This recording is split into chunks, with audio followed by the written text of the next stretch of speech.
ایک دن علی اپنے نانا جان کے کمرے کی صفائی کر رہا تھا۔ اچانک اسے ایک پرانی ڈبیا ملی جس میں ایک چمکتی ہوئی پینسل رکھی تھی۔ یہ پینسل خاص لگتی ہے، علی نے سوچا۔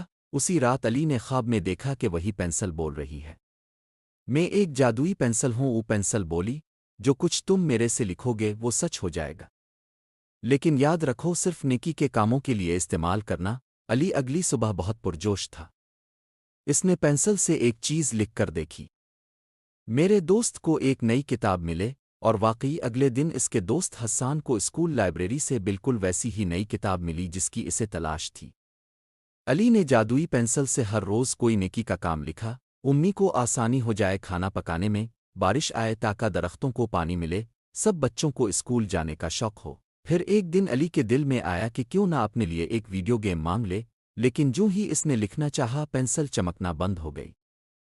پھر اسے نانا جان کی بات یاد آئی، طاقت ہمیشہ ذمہ داری کے ساتھ استعمال ہونی چاہیے۔ علی نے مسکرا کر پینسل رکھ دی اور سوچا، میری سب سے بڑی طاقت نیکی ہے۔